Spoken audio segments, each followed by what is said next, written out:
কারণ আমরা তো চাঁদাবাজি মামলা খাওয়ার জন্য তো রাজনীতি করতে আসি না, আমরা অবশ্যই দেশের সমাজে ভালো কাজ করতে আসি। আমি মোহাম্মদ আনান মিয়া, আমি 23 নম্বর ওয়ার্ডের বাসিন্দা। আমার বাবা এক অবস্থানের সাবেক একজন কর্মকর্তা ছিল, কাজ করত, এবং আমি সেই অধিকারে আমি এখানে গিয়েছিলাম। আর আমি কবর ভাঙার সংক্রান্ত রনি ভাইয়ের মাধ্যমে মানে সাব কন্ট্রাক্ট নিছি। আমি রনি ভাইয়ের প্রতিষ্ঠানটার নাম হচ্ছে কাজী কনস্ট্রাকশন। আমি কাজী কনস্ট্রাকশন থেকে 4 লাখ টাকার বিনিময়ে সাব কন্ট্রাক্ট আনার পরে আমি 151 থেকে শুধু 31 পর্যন্ত এইটুকের কাজের জন্য আমাকে 4 লক্ষ টাকার সাথে তার সাথে কথা হয়। সে আমি কবর সমান করে দিয়ে তার কবর থেকে বাঁশ তুলে দিব কিছু, আর জঙ্গল যেগুলো আছে মানে 51 থেকে 33 পর্যন্ত সেই জঙ্গল পরিষ্কার করে দেওয়ার দায়িত্ব ছিল আমার। আমি সেই কাজ করতে গিয়ে আমাকে আমি এসে বলতেছে যে তোর নাম আরমান? জি স্যার আমার নাম আরমান। আইসে তারা আমাকে ধরেই মানে উল্টা পাল্টা করে মারধর করা শুরু করে।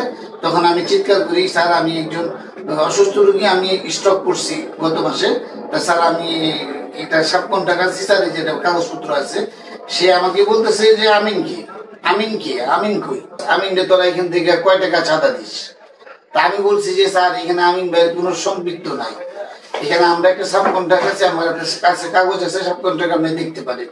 কয় না আমরা জানি তুই এখান থেকে চাঁদা দিস, তোরা এখানে চাঁদাবাজি করস।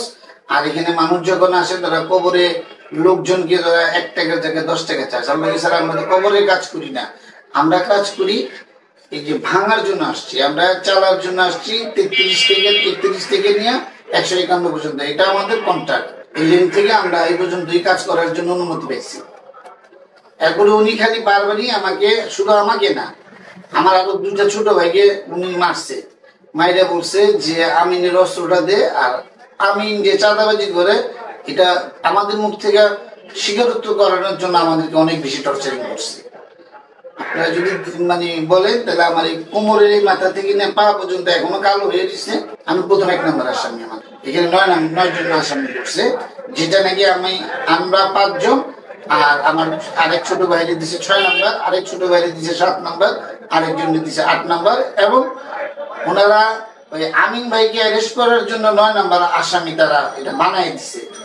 যদি আমিন ভাইয়ের সাথে যদি আমাদের যোগাযোগ থাকতো তাহলে আমিন ভাই 9 নম্বর আসামি হয় না, আমিন ভাই 1-2 আসামি হয়।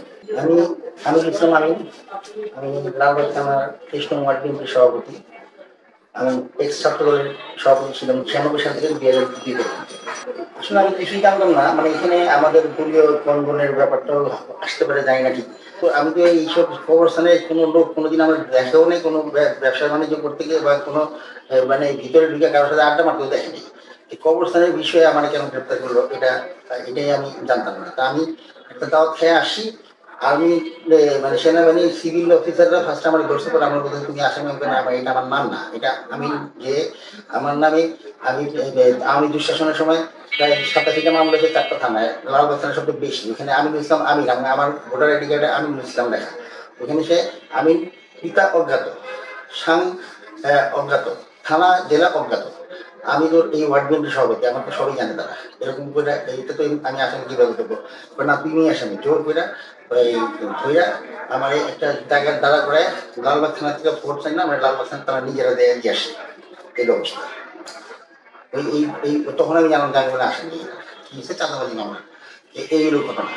কবরস্থানে বলতে আমার তো অনেক কর্মী আছে, যেমন বিরোধী দলের সময় যারা ছিল অনেকে অনেক রকমের কাজ করে কবরস্থানে। আমার 2-1 ছেলে কাজ করে ওখানে, যেমন চালার কাজ নিছে একজন কন্ট্রাক্টরের কাজ পায়। ওরা আবার অনেক আগে থেকে অভিজ্ঞতা আছে ওদের যারা কাজ করে, মানে আমাদের দলের কর্মীও, কিন্তু আমার সম্পৃক্ত হয়। কিন্তু ওরা কাজ করে জানি কি কাজ করে, চালার কাজ করে।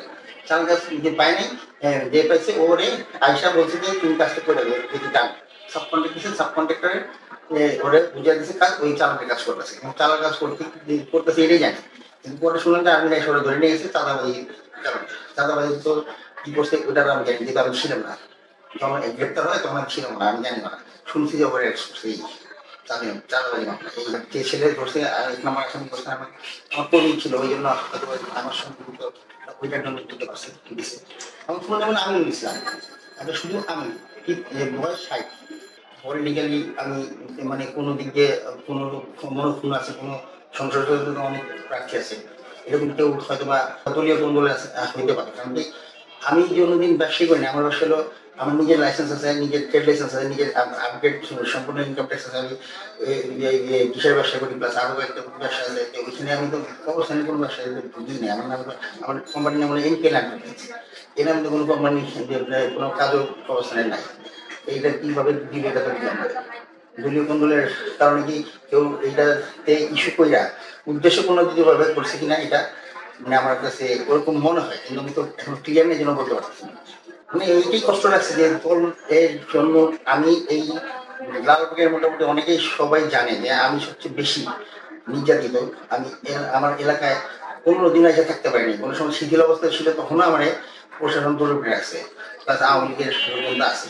আমার নিজের এলাকায় আমি থাকতে পারিনি 15 বছর, প্লাস সবচেয়ে বেশি মামলা এবং সবচেয়ে বেশি এসেছি 5 বার এসেছি আমি এই আওয়ামী লীগ শাসনের সময়।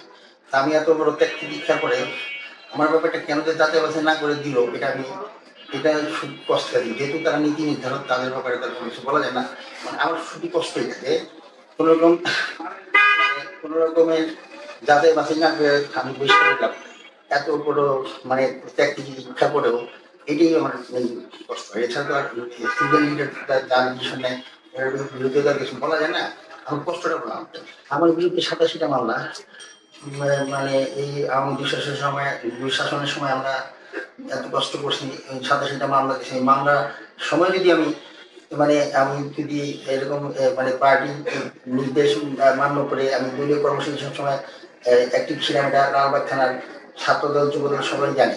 আমার এই অবস্থায় এত কষ্ট লাগছে যেটা হলো যদি চাঁদাবাজি মামলায় আমাকে বহিষ্কার করা হয় তাহলে কোন ভালো মানুষটা ভবিষ্যতে রাজনীতি করবে।